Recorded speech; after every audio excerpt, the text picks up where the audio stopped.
What is up, everybody, and welcome into the Locked On Nuggets podcast, part of the Locked On Podcast Network. We thank you for making us your first listen each and every day here at Locked On. It's just me today. Matt Moore has the day off. He'll be back with you on Friday. I got to do a mailbag today, and I'm kind of excited about it. Look at all these people, first, second, third, seventh, whatever it is. I'm pretty excited here. So we did a mailbag, and sometimes good questions come in, sometimes bad ones. I thought a lot of really good ones came in, and actually more than I expected. So thank you all for giving some good ones. We're going to talk a little bit of, some what do I like about the FIBA game versus NBA game? How would I make the perfect league, the perfect game? We got a lot of Nuggets questions. I know a lot of people, one theme I'm noticing is that people are very interested in the bench. I think people are very concerned with the Nuggets bench, probably because Serbia went out sad when Jokic was not on the court. The bench unit kind of let him down. Last year, that was a big story. So there's a lot of Nuggets. This is primarily Nugget stuff, I think, that we're going to get into. But we're going to start with what I thought was probably my favorite question coming in from Flo. Congrats, Flo, by the way, on Team France's overtime win over Italy. Italy choked it away with some missed free throws down the stretch and it's hilarious. People don't realize this.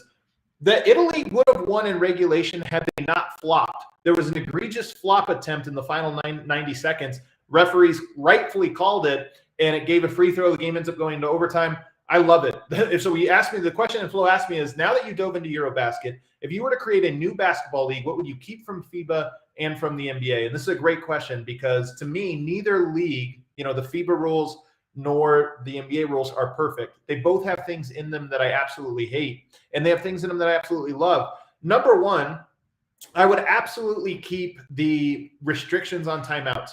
The pace of play in Eurobasket is so fun in that there's just so fewer stoppages, so much fewer ways to make the game kind of clunky, especially end of game. It just kind of flows, and I like it. To me, it feels a little bit more pure when you're not just stopping it 8 times. Like the last 8 possessions in an NBA game are all scripted. Like call timeout, drop a play, run it, rebound, call timeout, drop a play. And I hate that. I like when it's a little bit more free-flowing.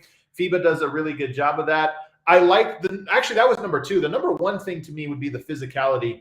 If it's crazy, people don't understand this. Eurobasket actually allows for so much more contact, especially by big players out on the perimeter, but really by anyone. It just shines the most when you're out there. One of the things I absolutely hate, and yes, I'm bringing some baggage to this conversation. One, because obviously Jokic is, the Nuggets' best player. He's a big, but more importantly, it's that I was a big growing up. I know how this is a natural thing. When a small guy is guarding a big guy in the post, they're just allowed to get so physical with him, hands on, push this or that. When it's reversed and there's a big guy out on the perimeter, you breathe on him and it's a foul. The NBA has taken this, in my opinion, to untenable heights. Now you look inside PJ Tucker, James Harden. Why do they guard the post so well? Because they're giving up 100 pounds. So it's like referees are like, come on, they're giving up weight. They can grab your arm and do all this stuff. And if you have a Jokic who's not dunking on you, instead he's shooting jump hooks and floaters, you get a little bit of contact it's all touch. It's going to throw things off. And then on the perimeter, your Damian Lillard, your Trae Youngs of the world, they know they just have to get like a half step on you and throw the head back. I've been in Eurobasket, Dennis Schroeder is crushing it. You've got the Italian guards that have been crushing it. You still have the quick perimeter small guards who are effective. They're just not effective in the dumb, what I can perceive to be the dumb parts of the game. So perimeter physicality, to me, no question about it. And then here's an interesting one, and I don't know how you do this. The more I think about it and the more I watch Eurobasket, these teams have a continuity to them and an identity to them. That is part of this is just, a national identity. You all speak the same language. You're representing your country. It means a little bit more. But I think also there's these through lines. Like Team Spain had guys playing with them for 15 years every summer. And you get that continuity. And I think when you watch leagues like the NFL, do players get traded? Absolutely, but not nearly like they do in the NBA, where every year you almost feel like you're having a different team. And I like that. I don't know how you change this, but just making it harder to make trades. The NBA is never going to do this, by the way. They love trades. What do we talk about? You turn on ESPN, we're not talking about the game. We're talking about the trades or potential trades or theoretical trades. So the NBA is not going to do this. But when I watch it, I just so much would prefer actual development to be a part of a successful organization.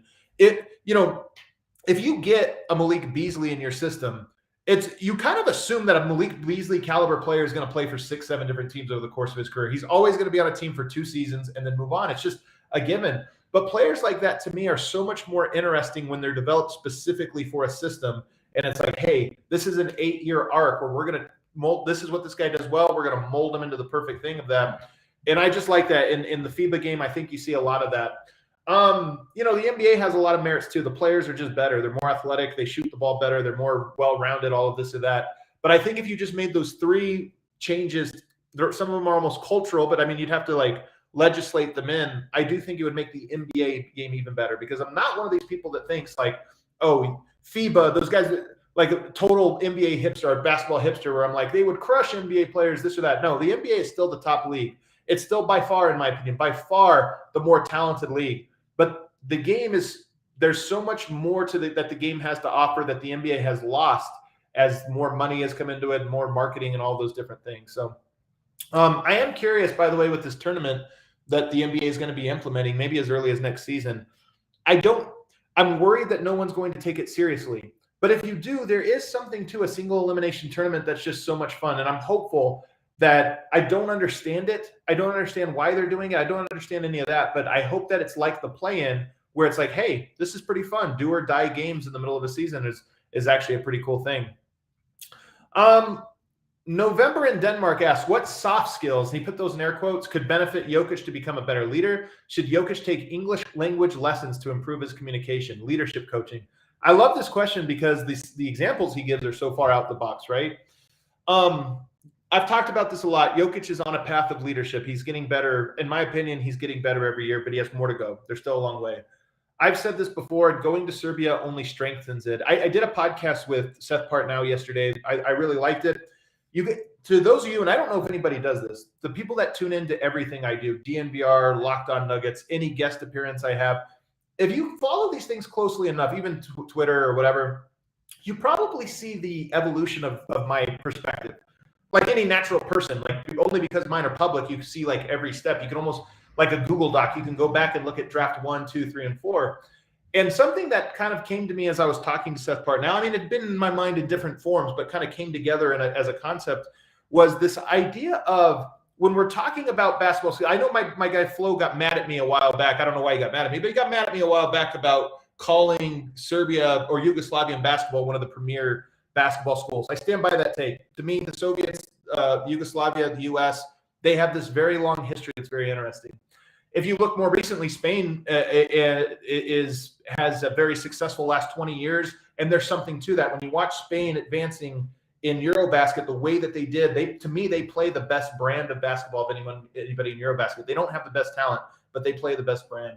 France, an interesting thing with France is that, and I actually hopefully will soon have Dechi Fall, who's in the Nuggets' scouting department in the front office. I've had some great conversations with him recently. I think I'll get him on the podcast probably during the week of training camp out in San Diego.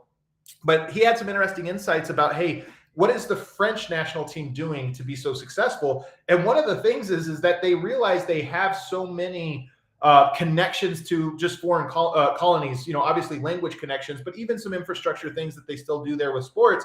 And they're getting a lot of guys, Joel Embiid playing for Team France. Like there's a lot of those types of things that are going on now. And not just on established players, but also on developmental players of saying, hey, we see somebody down here, in some of these different African nations that show a lot of promise in soccer or whatever, and they bring them over and then get them into their school, which is a good school of basketball to begin with.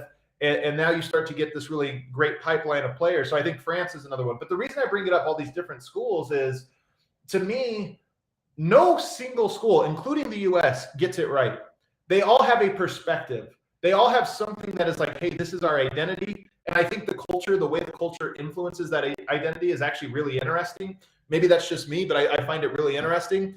But they all have something. And I don't think any one is the right answer. There's ones that are more or less right. And then obviously the talent combines with that, and luck and everything else to see who becomes a winner year by year, era by era.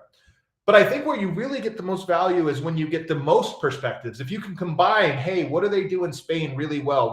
What is it that's working there? And you get a little experience there. And what are they doing in Serbia? And you get a little experience there. And what does the U.S. value so much? And what do you get there? And I think Jokic, is a product of the Yugoslavian/Serbian school of basketball in many ways. And it's interesting to me, and there's going to be a great story about this coming from Misho in the documentary, about the decision to send him to the U.S., about what made that happen. And I think when you hear the reasoning behind it, and you see his development, Jokic is very much in many ways, a perfect Serbian basketball player, but that alone wasn't going to make him an NBA MVP. He then takes some of these things from his experiences in the U.S. and makes them. So how does that play into this answer? To me, Jokic is probably, in my opinion, and I could be wrong on this, who am I to give him advice?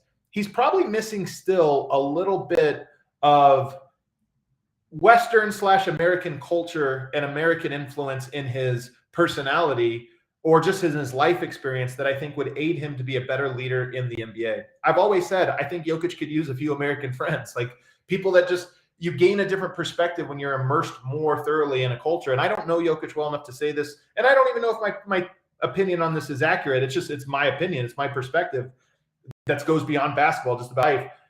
It seems like Jokic is maybe a little bit more removed, a little bit more. He has a tight group. I mean, he's a super famous and rich people. There's a lot of people trying to break into his bubble, so I understand it in part. But I do wonder if there's a little bit of like a little bit more opening up the doors culturally would actually help him connect with a Michael Porter a little bit better, help him connect with some of the players that are on his team who are just so culturally different from what he grew up with. So that's just one of my perspectives. Agree with it or disagree. BetOnline.net is your number one source for all your pro and college football betting needs and sports info this season. Find all the latest football league developments, game matchups, news, and podcasts, including this year's opening week's game. BetOnline is also your continued source for all your sports wagering information, including live betting, esports, and scores. The fastest and easiest way to check in on all your favorite sports and events, including Major League Baseball, MMA, boxing, and golf. Head to the website today or use your mobile device to learn more about the trends and actions. BetOnline, where the game starts.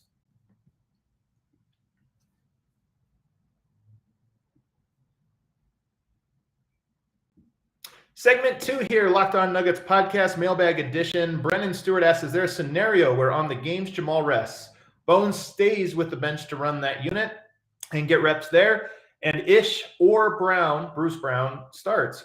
Absolutely.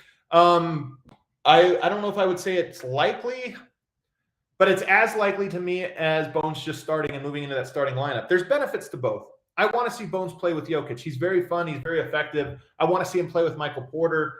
I am, and I don't know how much, like, Bones is more like Jamal Murray than anybody else on the team. So moving him there, I think, makes it easier on the other four players. That being said, that second unit is a little bit concerning to me. And what do they look like if they don't have Bones? If it's just Ish Smith and the rest of the cast out there, is Bruce Brown, how does he look when he doesn't have enough scoring options and lead ball handler and this or that? Who else is out on the court with him? If it were me, I think this is probably an area that you're going to experiment. And I think you probably just change up your rotation entirely to where it's not just plug this guy in that spot, this guy in that spot, and everything else is the same. You probably get different rotations all the way through. So I think that's one of those things that's probably going to be a little bit difficult.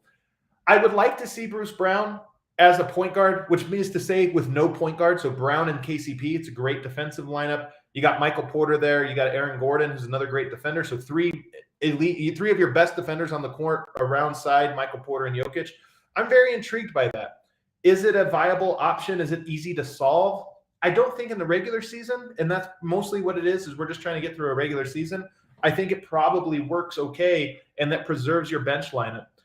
The other piece of this, there's actually two other pieces. One, I'm really hopeful that we see a lot of Bones and MPJ, because I think those are the minutes that MPJ specifically can shine a lot, where there's no Murray to worry about, there's no Jokic. You get to be more aggressive. The team's calling more plays for you. So if you brought Bones into the starting lineup, then is MPJ still staggering and going to a bench lineup that features Ish Smith? Is that a good thing or a bad thing? I don't know. And then lastly, one of the main objectives, in my opinion, this year for the Nuggets is to blend Murray, Porter, and Jokic in a way that we haven't seen so far. I've brought this up before, and I think everybody knows it in the back of their mind, but if you actually sit to look at it, this is why I think people are uneasy about Michael Porter. Is all of his best games, or not all, but most of them have come when Jamal Murray was out in some capacity, either for the extended amount of time or if it was just from the little injuries here or there, like Murray would miss 2 weeks and Porter would have a great run for those 2 weeks. So one of the things is, can all three of those guys sort of all shine at the same time? By the way, this is difficult for any team, not just the Nuggets. Any big three, almost always there's one player that steps back. So I want to get a lot of reps with Jokic and Porter and Murray all together, But I think one way to accelerate that is to get a lot of minutes with Jokic and Porter, basically meaning the starters without Murray. So it's like, Porter, here's where you fit in. And then when Murray's back, we don't always run those sets to you. We don't always run those actions, but we'll sprinkle them in.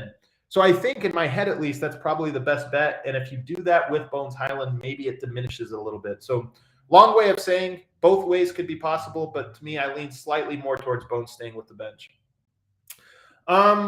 Or at the very least, he starts, but he comes out early with Michael Porter or something like that. I don't know. What does it mean to have a player under a qualifying offer? This comes from JB Denver Sports. Zeke Naji has a team option in 2023 and a qualifying offer in 2024 for about $6.2 million. Chances he is on the team the next 3 years. So the way this works is, next year the team option, when it's a first-round draft pick, teams usually pick those up. Later in the just because if you don't, you're basically saying we used the first-round pick on a guy that we don't even think is worth this option to pick up, where we just get to keep his rights. The qualifying offer is, when you offer that to a player, that's when they're eligible to be extended for a longer period of time. You can sign them to 3, 4, whatever it is, your extension, and then you have them under contract going forward. Or you can offer the qualifying offer, which at this point is 6.2. I'm trusting your numbers on this, and that means that you get him locked in for that 1 more year, and then the following summer he becomes a restricted free agent. So this is a no-brainer for players that are good, because it's like, hey, of course we're going to give him an extension. Jamal Murray, Michael Porter, and Nikola Jokic, give him an extension. For players that are less good, you do have to kind of decide, is Zeke Naji worth, committing to long-term, or is that $6.2 million, and then we'll reassess next year when he's a restricted free agent, meaning we have the right to match it, but the number might actually get a lot higher. They'll have to make that decision. So with him, he's the type of player that's on the fence about that. It might be that next year Denver feels like, hey, we are title favorites, and we can have Zeke Naji for $6.2 million, and then we're going to be in a tight spot after that. But hey, he's worth $6 million. He's not necessarily worth what it's going to cost us to extend him right now. That's a thing that could happen. So that's more or less how that works. What are the odds that he's on the team in the next 3 years? Probably low, just by the virtue of the way the NBA works. I just mentioned Malik Beasley. Players of that caliber, they just keep going to new teams. That's probably Zeke Naji is like that. I think he's really good. I expect him to have a great year, and I expect him to be a guy that projects to be a really good fit. But does that mean you're taking Aaron Gordon out of that spot so you commit long-term money to him? Probably not. So he probably becomes one of those teams that is more valuable to someone else than he is to Denver. And you're just going to have to keep finding new Zeke Najis and kind of keep that stable going. Will MPJ and Jamal Murray start with a serious minute restriction? Who absorbs those minutes? And how do you figure MPJ will be worked into the offense better than in previous years? It's a great question all around. The one thing I will say is other than that first year, I don't know that we've had a Michael Porter training camp where it's been like, hey, we're trying to work this guy in. This would be the year where it's most on everybody's mind that, hey, we need Michael Porter to be a big part of this offense. So I imagine he'll be worked in a little bit more. But then you have the aspect of we're not actually sure if he's healthy enough to play. There's been some clips of him doing 5-on-5 in different capacity. I imagine in the next 2 weeks, one of the things we're going to see or not see is Jamal Murray and Michael Porter doing actual open gym workouts with the rest of the Nuggets. And that'll give us a sense for, hey, are these guys hitting the ground running 100%? Or is there some kind of, restriction on them even practicing and going full contact? As far as minute restrictions, I imagine Michael Porter or both of those guys probably are under 30 minutes for a large part of the first month of the season, if not a little bit more. My hope, and I think everybody's realistic expectation, is that by Christmas, those guys are more or less not worried about minutes restrictions. Maybe they don't play back-to-backs all year, just being smart and extra cautious, but that by Christmas, you're more or less not worried about them playing 35 minutes on any given night. How does our view of the current Nuggets change if we lose Game 5 against Utah in the bubble? I hate this question. This comes from Stefan. The reason I hate it, because the sports are about what happened, not what could have happened. I think they make good conversation. Don't get me wrong. But you could do this with any number of teams throughout history, especially even current history, and say, if it weren't for this, would we look at them different? And the answer is always yes. But the thing did happen the way that it did. Denver did come back. Conley did miss his shot, all of those different things. And I think when you follow up a Game 7 win to Utah with another Game 7 win against the Clippers, I think we can reasonably stack all of these things on top of each other, and including the previous year where they almost went to the Western Conference Finals. You could stack that on top of each other and say, hey, we have reason to believe that this team is as good as those teams said they were. candidates to be Western Conference finalists in both years and Western Conference finalists in one of those years, and then not over the hump. I think it's reasonable for us to say they are more or less what we thought they were. I don't think it's reasonable to say they are not that, and I don't think it's reasonable to say they are more than that.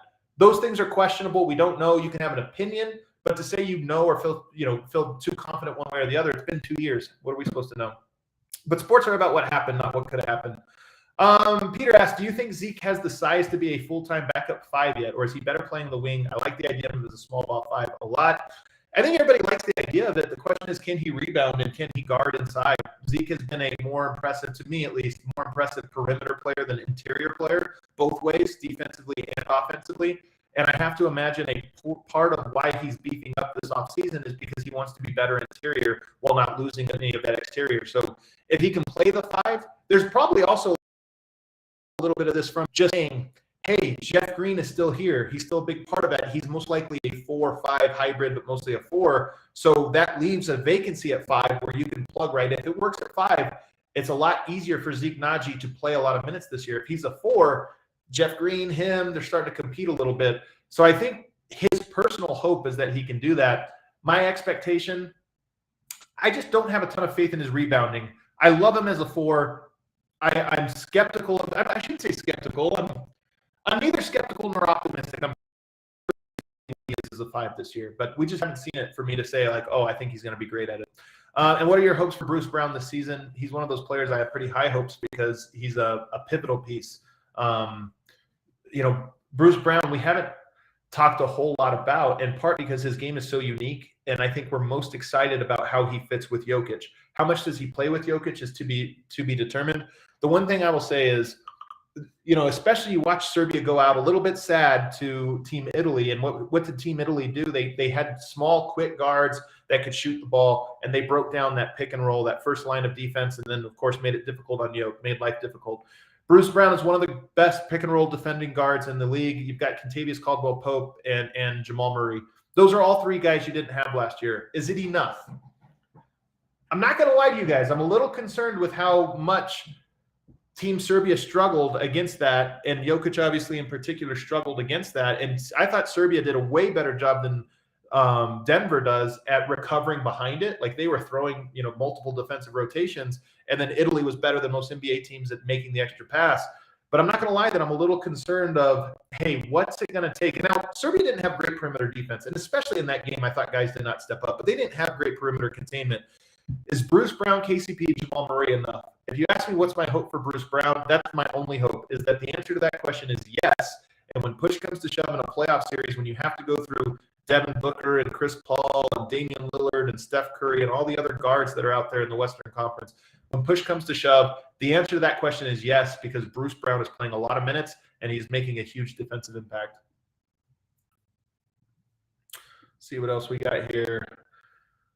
Steph Curry, Kevin. I'm going to read this verbatim. This read for you guys because it's so infuriating. Steph Curry, Kevin Durant, LeBron James, Giannis Antetokounmpo. Which player moves the betting line the most this season? Locked On and the BetOnline odds makers present the NBA Top 50 Most Valuable Players starting on September 19th. Find it on Locked On NBA, wherever you get your podcasts, and on YouTube. That's right. Nowhere in that ad copy is the name Nikola Jokic. Not my fault. Not my fault.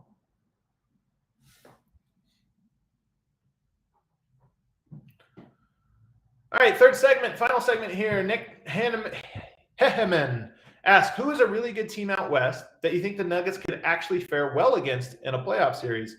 And then vice versa, who is a team that's not that great that would give Denver some problems?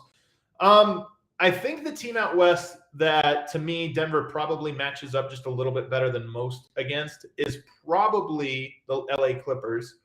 Again, John Wall and Reggie Jackson those are the 2 guys that I think could be Nuggets killers in a playoff series.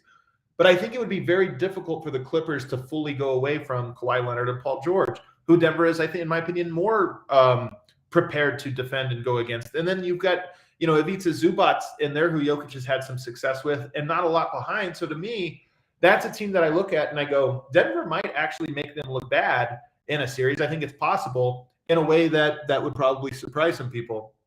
The team they would look bad against, This one is a much tougher one. I mean, I think the Warriors are honestly one of those teams. I mean, Denver had a 118 defensive rating in that series. They sneaky looked terrible defensively.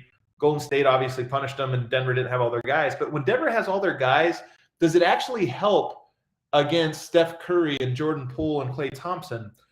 I would argue that that is a series more than any other that probably has Denver go away from Michael Porter. As good as he is, I think that those are lineups that probably have Michael Porter off the bench, not off the bench, maybe off the bench. Maybe you actually just have to go to that as a whole lineup and make a crazy adjustment like that. It's happened before.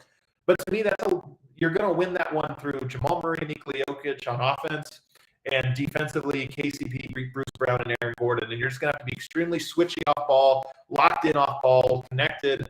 And if you're not that, I think it's going to be one of those ones where the Warriors, even if the games are close, you're going to look at the end of it and go, wow, Denver had a 120 defensive rating. Like, that's just not good enough. They had it in every single game.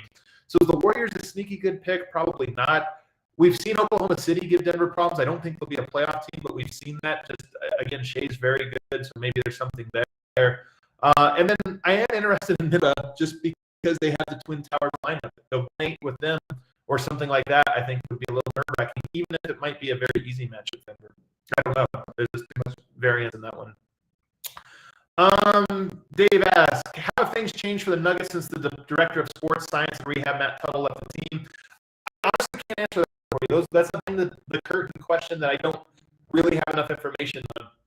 The one thing I will say about this is that I see a lot of conspiracy theories with people on the Nuggets in that way. Like, oh, they don't spend on this, or they don't this, or this guy, of course they're hurt. They've got so-and-so. Dan Schmitzky is over here doing this stuff. I think mostly those things are connecting dots that either don't exist, or like if I don't know whether or not they exist, I'm certain that the person sitting at home doesn't know whether they exist. Even if they feel like they do, they often don't. Teams have teams of doctors that are sort of in their circle, and oftentimes they're the best in the state to do the certain types of procedures that you have. So this idea of like, oh, it's this one guy who was a cheap hire and it's, you know, they should have had more or less of this. I don't know to what degree that's true. I think that has a little bit more to do with like almost conspiracy theory type stuff.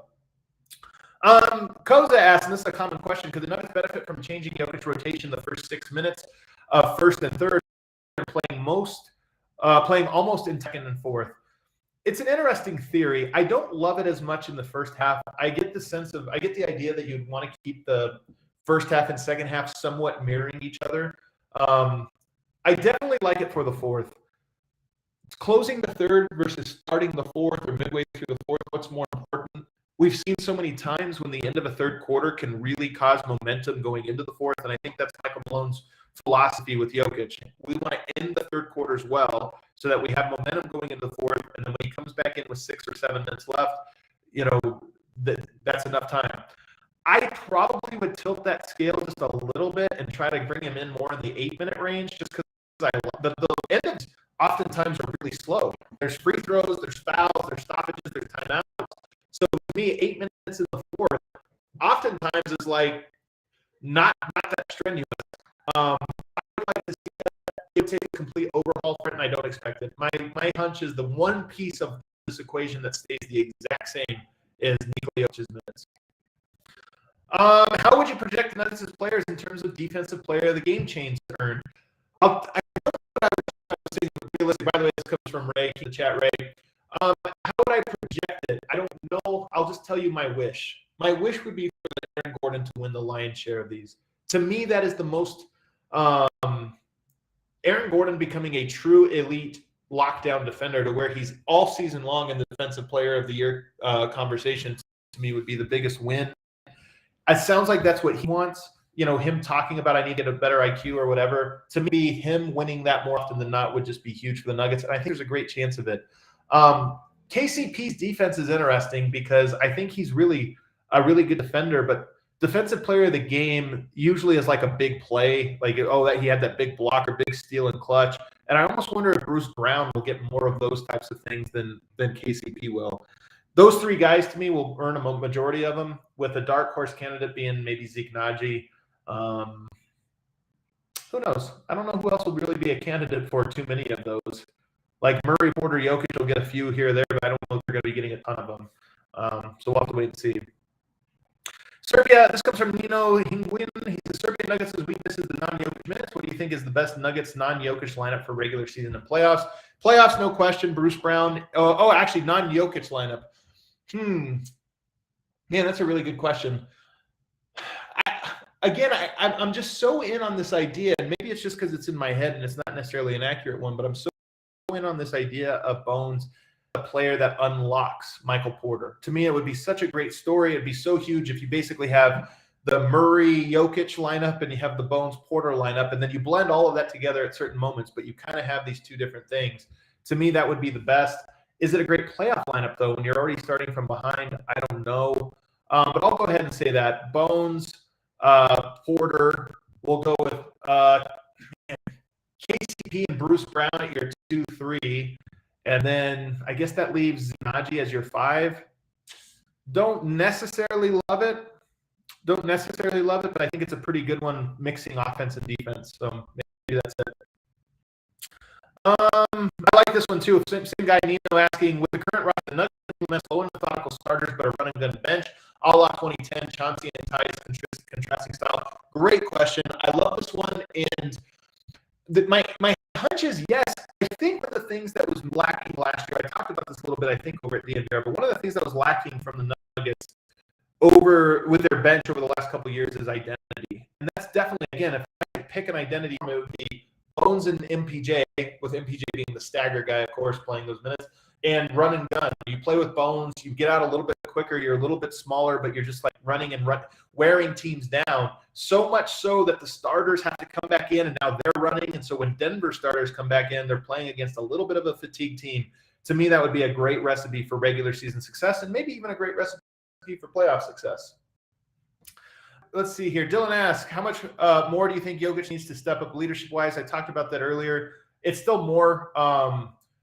I still think there's lessons to be learned. This is why, sports are so great, because you can always look at things through whatever lens you want. And, Team Serbia, I wanted to look at that as the lens of Jokic restoring Serbia back to gold medal era and, this or that. Now he's ready, this or that. That didn't happen.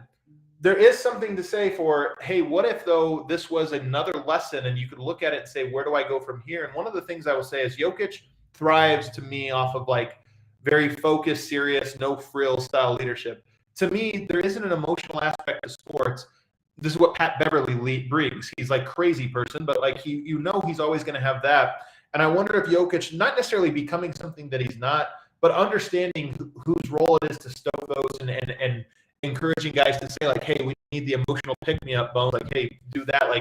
Better kind of getting people to understand their roles, both on the court as X's and O's, but also just as emotionally, where do you guys fit into this equation? Let's see here. Somebody asked, does Bones have a legit chance at Sixth Man of the Year? Of course he has a legit chance. I wouldn't count on it just because second-year players, there's just so many ups and downs, and I think Bones' season is going to be up and down. But if it's not, if those downs don't really come, then of course, he's a really good player and should have he fits the mold of what a sixth man is. He scores a lot, he passes a lot, he's charismatic. All those things matter a lot. Do Nuggets win finals if AD doesn't hit that shot in the bubble? I'm going to disagree with KCP here and say just say maybe. I don't know if it's a for sure thing. The one thing I will say is that the Lakers that year never were tested. Denver, to me, outplayed them in Game 2 pretty handily. Outplayed them in Games 3 and 4 too. So if they get that one, do they win Game 3 still? I don't know. If you get them on the hills, though, I do think there's something too. Every team has to make adjustments. And the Lakers didn't really have to make any. And when you make teams make adjustments or don't work, or guys feel left out or this or that, and sadly, Denver never put the Lakers in that position, and I think they would have had AD not hit that shot. If people don't remember, Jokic dominated down the stretch of that game. He hits what I thought was going to be the game winner before Anthony Davis hit a game winner. So you're feeling good about how Jokic was sort of figuring it out, but they just never put him in that spot. I'm always leery because LeBron plays different when those adjustments come. I feel like LeBron feels things out, and then when you can either close the series or when you need to bounce back in the series, he's had a lot of his best games. He didn't necessarily need that other than Game 5. Was it Game 5, the closeout game where he really stepped up? Do we get that LeBron more than once? My hunch is probably, But at the same time, over the last 2-3 years, we actually haven't seen LeBron have to go to that level. And that's one of the big questions I think is under the radar. We have not seen LeBron in like a 6 or 7 game series play his best basketball as it went on. So I don't know. One of the Nuggets drop their City Edition uniforms probably soon, and I can't wait for it. I'm very curious to see what it is. That does it for today, guys. I hope you enjoyed it. Matt will be back with me or solo later on the week. And then we 1 week after that, 1 week of off season before training camp, and we're back in the cycle of it. Everybody, thanks for tuning in. Hit that like button on the